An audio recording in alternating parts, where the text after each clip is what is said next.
Hi, this is Brian with ActiveMelody.com. In this week's guitar lesson, I'm going to show you how to play a Western swing style lead, and we're going to learn how to improvise in this style. It's so much fun to play because it's a little bit of country, it's a little bit of jazz, and it's a little bit of blues. If you were to take all three of those styles and put them together, you end up with Western swing, and at least in my opinion, that's how I hear it. And I'm going to show you some tips and tricks that I've learned for working in jazzy runs into your lead playing so that when you're improvising you can do this, and you'll find that it's really not that difficult to do. You're not going to be learning new scales or any of that. We're going to be tying them all back to chord shapes. So as long as you can visualize the major bar chord, I'll show you how to tie some of these runs in. And I think this will really help a lot of you enhance your playing. This week's lesson is also a continuation of last week. So last week's lesson was EP170, where we learned how to take a diminished chord and a diminished arpeggio and work those into a 12-bar blues. So we're going to revisit that in this week's lesson. I've got another diminished arpeggio to work in. That's just to help reiterate the point of what we covered last week. If you'd like to watch the two videos, so I've got this lesson split into two parts. If you'd like to watch both of those parts, as well as download the tablature and the MP3 jam track so that you can practice filling in all the lead stuff. It's really important for those of you that are trying to get your timing down. I've also got that in two tempos, so I've got a slower tempo for those of you that are just getting started and wanting to play this. You can get all of that at ActiveMelody.com. Just look for EP171. That's a lesson number for this lesson. Alright, let's go ahead and get started with part one. Alright, so hopefully you have a guitar in your hands, and by the way, you can use an acoustic or electric guitar. Either one will work just fine for this lesson. Now normally what I do when I start these lessons is I show you how to play the licks that I play in the intro, and then I explain where those licks come from, the boundaries that we use. And most of what I play is either in the minor pentatonic scale or the major pentatonic scale, or sometimes it's a combination of those two. This is going to be a little different. We will touch on the minor or the major pentatonic scale, but most of what we're going to be doing is playing around chord shapes. And what I mean by that is this song that we're going to be playing is in the key of A, and this first chord that we're going to play, or chord shape that we're going to use, is an A major bar chord. And all I mean when I say playing around chord shapes is we're going to take the notes out of these chords. So if I were to take this chord, which is easy to make by the way, if you don't know how to make it, just you know how to make an E in first position, we'll make it with these three fingers and slide everything up so that you're on, this is the 7th fret for your ring finger and your pinky, and then just bar there on the 5th fret. That's an A major bar chord. Now, if you can't make the bar chord, I know some of you can't do that, that's okay because we're just going to be taking the notes out of that. But I did want you to visualize that, see that on the neck, and then look at the notes. Those are the notes that are played within that chord. So those are going to be kind of our anchor notes. Those will be kind of home base, and we're going to do some things to those notes, some different twists to those notes to give us kind of a jazzy sound. Now the first thing I'm going to show you, and I wish I had a name for this, there probably is one, I just don't know it, but we're going to go down, we're going to take each of those notes and we're going to go down this way, one half step or one semitone, and then we're going to play the note just before it and then the note from the chord. So that first note, which would be 5th fret, 6th string, we're going to start on the 4th fret and then come up to the 5th fret. And we're going to do that for each of the notes in that chord.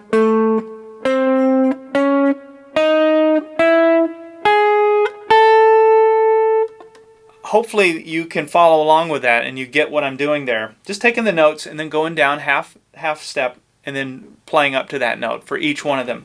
Now why would you do that? Well, just with that technique alone, when you're playing a lead now, you have these little runs now, and it's just played off of that chord shape. Now what's really cool is I'm just showing you one chord shape. I don't have time obviously to show you all the different chord shapes, but you can imagine there's different ways to make an A chord. So you've got this shape, you've got this shape down here. You've got them all over the neck. And if you were to work, that same technique works for every version of an A chord. And every other chord obviously, but that's one little technique, which is, I think it's a lot of fun to do and it's very easy, and it just adds an element of kind of surprise, I guess, to your lead to do something like that. It just seems unexpected, and it seems much more complicated than it is. So that's the first technique, and that happens actually in one of these first runs where I go. And I'll get to that in a minute, but that's where that comes from. And I'll call that out as we get to it. Now the second technique is taking that concept, but we're going to add to it. So the part we're going to add to it is, instead of going below the note, a semitone, we're going to go above the note, but we're going to go one step in the scale, in the major scale, above it. So what I mean by that is, if the major scale is just do, re, mi, fa, sol, la, ti, do. That's the major scale for A. So if that's our note in the chord, we're going to go to the next step in the scale. It'd be your next, I guess you call that the next diatonic step. So it would look like this. There's your first one, right? So up here it would be, then up to, so you can see what I'm doing. Now here, it doesn't work to just do a whole step. So what you're going to do there, it's a half step for that note, and your ear would tell you that. You can hear it. You can see that, or you can hear that sounds wrong, but right. And then we'll come up to the second string here, and then the one string. Alright, so if you ever get lost and you're not sure what that diatonic step is above, just find, like, let's say this was your note. Find where that is in the scale. So that would be in the A major scale, so we would go, there it is. What would be the next note? So that's the note above. Okay, the easier way to maybe just to memorize it is just, each one of these is a whole step, except for this one, except for the third string, which is a half step. So now you have another technique that you can use when you're improvising. You can play these little runs, and they sound complicated, but you see what's going on. It's just one diatonic step above the note in the chord. Alright, so now's where it's going to get really fun. We're going to take the technique that the first technique that I showed you, and we're going to mix that with the second technique to produce a third technique. Here's what I mean by that. We're going to take, if our first note in the chord was this low A note here, we're going to go one, here's the first technique, one semitone down, and then we're going to go one scale step up. So there's down, up, and then there's the note. So that's the first one. Let's do that for each of the notes in that chord. So there's the first one. The next one goes, we just keep going up.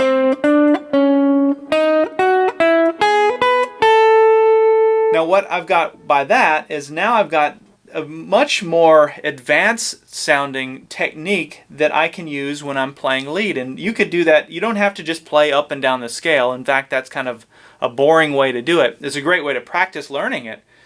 So now you have even another technique to really help improve your improvising. So when you're improvising now, you have these little runs which sound very melodic, and they're played all off of those different notes in the A major chord. And this technique works for all the other versions of the A chord as well. So, I should also mention, as a premium member, you do have the printout versions of these techniques. So there's a PDF file so that you can print that off or pull it up on your screen or whatever and practice doing those runs, the three different techniques. Alright, that's the background information. Now that we've got that, now we can start into, now this is going to make a lot more sense when we get into how we start this thing. So it's just kind of it's a Western swing kind of, the rhythm that I'm playing is an A6 chord. It's one of these kind of sliding, kind of jazzy sounding thing. And the way that I started the lead was with that lead run. Well, that's that technique number 3 that I just showed you. And let me show you the notes out of that. So it's on the first string. We're on fret 4. And then I use my pinky and come up to the 7th fret first string. And then the 5th fret first string. So you get why that works now, right? Or you at least get how it works. Now we're going to do the same thing for the second string, because these two notes are in the chord. See how they're playing off of that notes of the chord. So the third step would be on the third string, and that's where we're going to go 5th fret, 7th fret, 6th fret, and then we're going to drop it down to the 6th fret 4th string, pinky up on the 9th fret 4th string, and then middle finger on the 7th fret 4th string. Alright, so now let's put this all together. So the timing of this is it's a shuffle, and these are all 8th notes. So it's like 1, 2, 3, 4, 1, 2, 3, 4, da da da da da da da. That's the feel. So let's start it. 1, 2, 3, 4. And you can see what I'm doing with my right hand. It's just down, up, down, up, down, up. Isn't that a fun little lick? If you learn nothing else, you've learned that. And there's a lot of theory behind that, and it could sound a lot more advanced than it is. But now that you know how it works off of the different points in the chord, you realize, wow, that's not that difficult, and I could add that to other things. Okay, so that's the first run I did. Now the second thing would be using technique number 1. So I go. So I start by using the 7th fret 5th string. That's the note in the chord, but I do that half step down, so I'm going to go walk up to it. We're going to do the same thing on the 4th string. We're going to do the same thing on the 3rd string, although we shift everything down here. You can see it's just the notes out of the chord. And then for the 2nd string, I play this. And what I'm doing there is more of a chromatic scale where you're playing, kind of hitting every note. And I'm in my mind, I did the little jazzy run, and now I'm in major pentatonic scale pattern 2. Pattern 2 would be these notes, right? Pattern 1 would be down here. So pattern 2 is here. So when I went, it's just right in pattern 2. All right, so let's walk up to that. We have. So that's 5th fret, 6th fret, 7th fret on the 2nd string. Back to the 5th fret. There's the 7th fret 3rd string. And then we go. And that's really going from the minor pentatonic scale to the major pentatonic scale. But I'm just thinking of that chord shape, your A chord shape. And I'm building that chord. So 5th fret, 5th fret 3rd string, 6th fret 3rd string. So let me back up. We have, and actually I hammered that on. And that last note is the 7th fret 4th string. And that concludes the A part. So you have,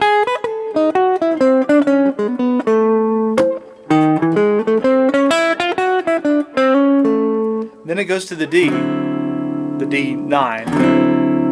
And what I'm doing, I picture a D chord, D7th chord, and I'm going to use that same technique number 1, and I'm going to trace around these 3 notes in the chord. Actually, I start by not tracing. I start by just hitting the 5th fret, 5th string, and then I go. Same little technique, but so that's the 3rd fret, 4th string, 4th fret, 4th string, and then we have the 4th fret, 3rd string, 5th fret, 3rd string. But you can see that's the D7 chord. I'm just hitting the notes out of it using that technique 1. All right, so from the beginning.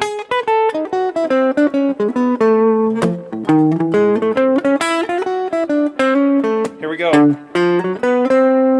Right, there's your D7. Now this is where I mentioned in the intro that we're going to, last week's lesson, which would be EP170, I showed you how to add a diminished chord into your blues. So on the 4 chord, you can always add that nice little diminished chord, and it's a nice transition to get you back to the 1 chord.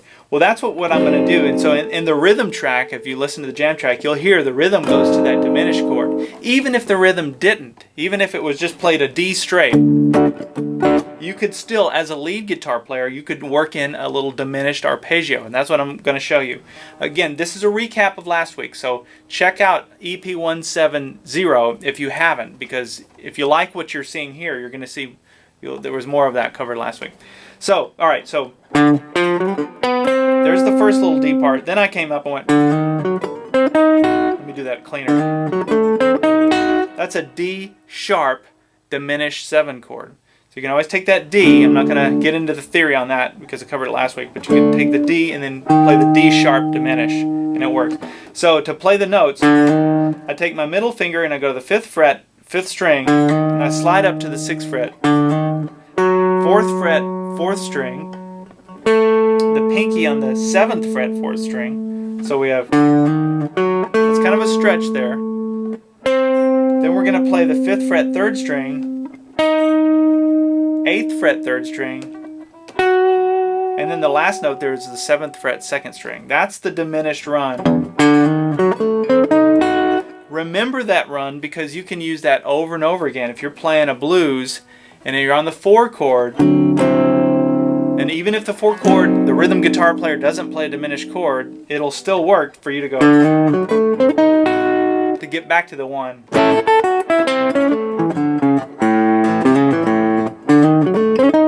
It's a great little, and you could keep going with it up and down the neck, but that's the little chunk that I use, is that. Okay, now then we go back to the 1 chord, which is the A, and what I played was, who did I get this from? I think like Bill Haley in the comments or something. But really fun lick, and it's not that hard to do. It's the 5th fret, 2nd string, and then I'm going to go to the 7th fret, 3rd string, and I'm going to slide up to the 9th fret on the 3rd string. And all I'm doing is matching that note. And you know, I've seen, you could obviously bend, but I thought it sounds cool to do a slide. It's more jazzy. There's not as many bends in jazz. Jazz is more about playing the notes and sliding into them instead of going. Blues is more of the bendy stuff. So that's what I'm doing. And that's just a 1, 2, 1, 2. And then I went, and that's 5th fret, 2nd string, 7th fret, 3rd string, back to the 5th fret, and then there's the 5th fret and 6th fret on the 3rd string, so 7th fret, 4th string, 5th fret, 4th string. That's a little run. That's a great little chunk right there too. Remember that. So if you're playing a blues, a slow blues, you could make a whole, I could make a whole lesson out of that. And then you go to the 4 chord and you could do it up here. Isn't that cool? So to any of these licks that you're learning, these are words. You're learning new words in a new language, and just make sure to work them into your vocabulary. Don't just let it be something that's you only attach to this lesson. Think about how you can start extracting all these little things and using them in your own playing, and practice doing it. Take this jam track and see how you can start to improvise with it. So then the song comes to the 5 chord, and what I played was that, and all I did was I visualized that E chord using the, if I were to play just using the top 3 strings here, using this chord shape where I've got my ring finger and middle finger on the 9th fret, strings 2 and 3, and then I've got my index finger on the 7th fret, string 1. That's a great chord shape to be able to visualize, because you can do a lot with that. And this first little lick, that's just playing 7th fret, 1st string, hitting it twice, then come to the 9th fret, playing string 2, string 3, back to string 1, and then the 9th fret, string 1. So when you put it together, it sounds like that. Now what's nice about that, if that's the 5 chord, then the next chord is the 4 chord. So you just slide everything down 2 frets. This would be your D. So if that's an E, then for the D, you can do the same thing. So that's how I played the E and the D. And then the song goes back to the A. So I went and played the little lick there. And let me show you that lick. So that's 5th fret, 1st string, 7th fret, 2nd string, 5th fret, 2nd string. And then we're going to come down and play the 7th fret, 3rd string, back to the 5th fret, 2nd string. Now I like to leave that down so that it clashes. Like that. You let the 2 notes ring out. Now you don't have a lot of time to do it if you're trying to play this up to tempo, but that's the principle. Then I come down and bar the first 3 strings on the 5th fret and play string 3, 6th fret, 3rd string. So, and then play the E note, which is here on the 5th fret, 2nd string, and then play it an octave lower, which would be on the 7th fret, 5th string. Now this little lick, there's a gold mine in that lick. That's a great turnaround. I know a lot of you are always looking for a good turnaround idea. So if you're playing a blues in G, for example, especially that part, it goes right into that 5 chord. You're playing the octave high and then the octave low. And you can see if you were to just make the chord, like if I were to just make the E chord, using that chord shape, it's just the top note of it and the bottom note of it. So after we hit that low note, then, and I played that with my middle finger, I had my index finger come to the 6th fret, 4th string, and my ring finger come to the 7th fret, 3rd string, so that I can hit those 3 notes, which would be strings 5, 4, and 3, out of that E7 chord. So,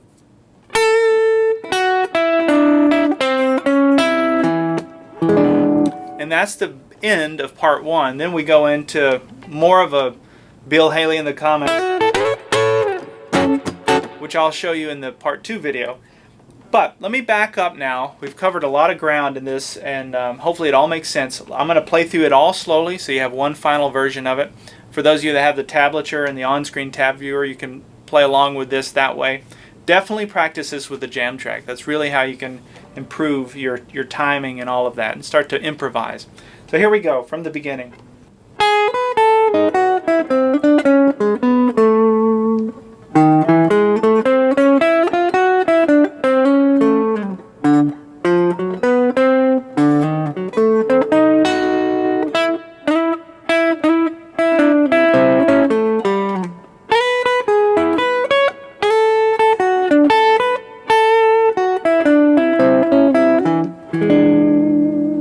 All right, we'll see you in part 2.